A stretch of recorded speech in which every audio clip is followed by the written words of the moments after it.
राधे राधे दोस्तों। आज की हमारी कहानी है मायके से खाली हाथ लौटी बहू। अंधेरी दहलीज पर जैसे ही बहू ने कदम रखा, माँ जी की आवाज तीर बनकर आई, खाली हाथ।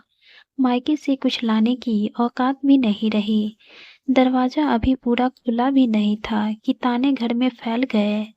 मिट्टी के फर्श पर झाड़ू की आवाज गूंज रही थी। सावित्री के चेहरे पर थकान, आंखों में डर था और हाथ में सिर्फ एक पुरानी थैली थी। थैली में कपड़े थे, सपने नहीं। माजी फूलो देवी चौखट पर खड़ी थी, कमर पर हाथ, आंखों में गुस्सा। मायके गई थी या घूमने, एक साड़ी तक नहीं लाई।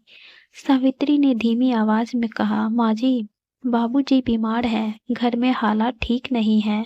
फूलो देवी हंसी, तो हमारे घर में कौन सा राजमहल है? जब लाई नहीं जा सकती थी तो गई ही क्यों? घर के अंदर से देवरानी की फुसफुसाहट आई, ऐसी बहू को तो 4 लात मारो तभी अक्ल आएगी। सावित्री का दिल कांप गया। उसकी शादी को बस 3 साल ही हुए थे। 3 साल में उसने सीखा था चुप रहना, सहना और खुद को छोटा करना। शादी के वक्त दहेज कम आया था, तभी से फूलो देवी के मन में गांठ पड़ गई थी। हर त्योहार, हर मेहमान, हर मौका सावित्री को याद दिलाया जाता कि वो खाली हाथ आई है। उस दिन मायके से लौटकर उसने सोचा था शायद माँ की दुआ साथ लाई है, पर ससुराल की हवा में दुआ नहीं, ताने थे। दोपहर होते होते बात पूरे घर में फैल गई। ननद बोली, भाभी, मायके में अब कुछ बचा ही भी है या सब खत्म हो गया? सावित्री ने नजरें झुका ली। उसका पति रमेश चुप था। वो जानता था कि माजी गलत है, पर माजी के सामने बोलने की हिम्मत नहीं थी। रात को खाना बना, रोटी कम फूली तो ताना, दाल पतली हुई तो ताना। हर ताने के साथ सावित्री थोड़ी और टूटती गई। अगले दिन माजी ने पड़ोस में कहा, ऐसी बहू किस काम की जो मायके से कुछ लाए भी नहीं। सावित्री की आंखें भर आई। उसे लगा, क्या औरत की कीमत बस सामान से होती है? दिन बीतते गए, तानों की संख्या बढ़ती गई। एक दिन बात हद से आगे बढ़ गई। फूलो देवी ने गुस्से में कहा, इसको घर से निकाल दो, 4 लात मारो तभी समझेगी। रमेश ने पहली बार आवाज उठाई, बस करो माँ। घर सन रह गया। सावित्री की आंखों से आंसू बहने लगे। उसे समझ आ गया कि अब चुप्पी उसका समाधान नहीं है। उसने उस रात खुद से वादा किया, अब सहना नहीं। अगली सुबह सावित्री माँ जी के सामने सीधा खड़ी होकर बोली, मैं खाली हाथ नहीं आई, मैं संस्कार, मेहनत और इज्जत लेकर आई हूँ। फूलो देवी चुप हो गई। घर में पहली बार सावित्री की आवाज गूंजी थी। समय लगा, पर धीरे धीरे रमेश भी उसके साथ खड़ा होने लगा। ताने कम हुए, इज्जत लौटने लगी, क्योंकि बहू ने समझ लिया था खाली हाथ लौटना गुनाह नहीं, पर खुद को खाली कर देना सबसे बड़ा अपराध है। अगली सुबह सावित्री जल्दी उठ गई। आंगन में ठंड थी, पर उसके मन में उससे ज्यादा ठंडक थी। कल पहली बार उसने माँ जी के सामने आवाज उठाई थी। रात भर नींद नहीं आई, डर था कहीं आज कोई नया तूफान ना आ जाए। माँ जी उठी तो उनकी आंखों में अलग सी सख्ती थी। बोली, आज से घर के सारे काम तेरे जिम्मे, खाना भी, मवेशी भी, खेत का चक्कर भी। सावित्री ने सिर हिला दिया। बोलने की ताकत फिर जुट गई थी। दिन चढ़ते ही काम बढ़ता गया।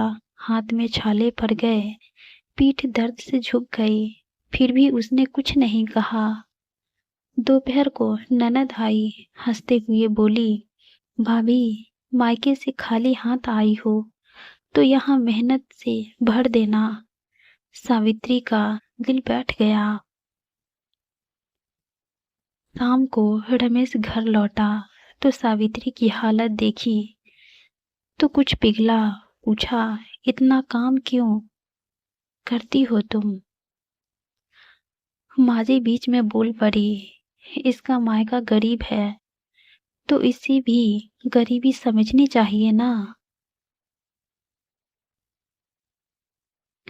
रमेश चुप रहा, पर उस रात उसने करवटें बदली और अपने अगले हफ्ते सावित्री ने सिलाई का काम शुरू किया।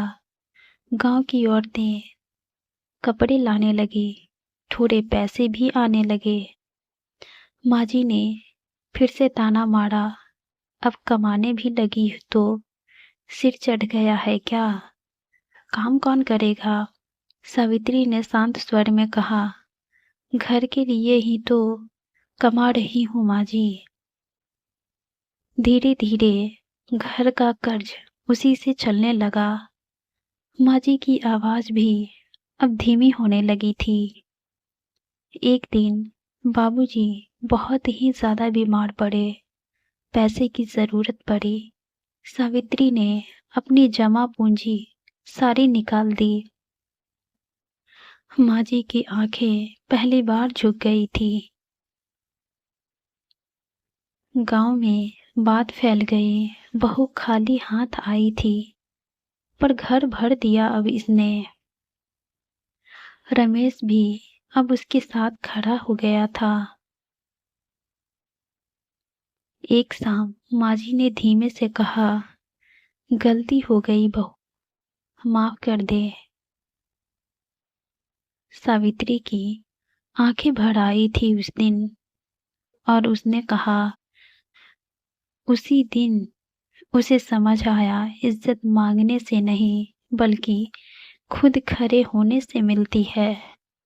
कहानी दिल को छू गई हो तो लाइक, शेयर और सब्सक्राइब जरूर करें।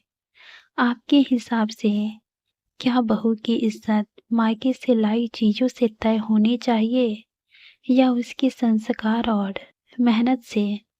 कमेंट में जरूर बताइएगा। धन्यवाद।